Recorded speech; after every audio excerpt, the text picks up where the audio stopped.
नमस्कार मु ज्योति स्वागत करुछि आपण मानंको गोटे सुंदर हृदयस्पर्शी कहानी सहित।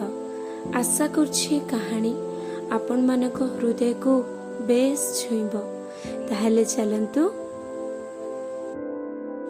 राति पाहिले काली आम गाँव रे भोट। मु काली प्रथम थर पई भोट देबी। मन भितरे बहुत सारा उत्कंठा भरिकिरी रही थाए। मु राति रे बापा को पचारिली, बापा मु भोट कहा को देबी? बापा मते कहिले, आमर से पुराना प्रार्थी को भोट देबू, जहा को प्रति 5 वर्ष रे थरे आमे दऊ। बापांकर एही कथा सुनी मो मन भितरे बहुत प्रश्न उपजु थाए। सेही प्रार्थी के भोट देबी जे बारंबार जितिबा परे भी आम अंचल किछि उन्नति करुनाहांती। राति सारा सेही कथा मु भाबुथाए। सकाळु सकाळु उठी जेजेंको सबु कथा कहिली। जेजेंको पचारिली, जेजे बापा मते कहूतिले आमे कुआडे पुणी सेही प्रार्थी को भोट देबा जी आम अंचल रे कोनोसी भी उन्नति करिनी। आर 5 वर्ष थरे ताको प्रचार पे आसीथिबार देखिथिली, आउ एई वर्ष प्रचार पे आसीथिले तांको देखिथिली। या भितरे 4 वर्ष बीती गलानी, से तो कहीं आम गाँ माटी माड़ी नहांती। जेजे मोर एही कथा सुनी मते कहिले, सुन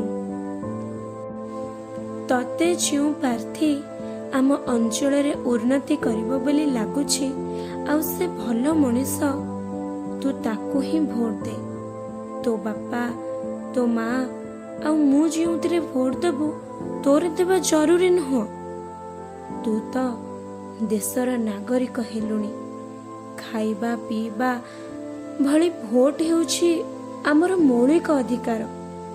तेणु तोर गोटे भोट आगामी 5 वर्ष पाई तो भविष्य निर्धारित करिबो। एबे तो भोट तो अधिकार। जेजेंकर एही कथा सुनी मो मनरे जेपरी सतसिंहर बड़ आसीगला। आउ जाई मु मो प्रिय प्रार्थी को भोट दे आसिली। सतरे बंधु, जेउ दिन देशर नागरिक मद मांस आउ ए टंकार लोभ छाड़ी प्रकृत रे निज भोट को निज अधिकार बोली मन करी भोट दब ना, सेई दिन गोटे उत्तम सरकार आम राष्ट्र रे आम राज्य रे गढ़ी उठिबो, जोटी भ्रष्टाचार नथिबो, जोटी समस्ते स्वाभिमान सहित मुंड टेकी चली पारुथिबे। तेणु आपण माने भी चिंता करंतु, आपण माने स्वाभिमान रे 5 वर्ष मुंड टेकी चलीबा को चाहंती? निज अधिकार को निज पाखरे रखिबा को चाहंती ना मद मांस टंकारे निज अधिकार को अन्य आगे बिक्री करने को चाहती?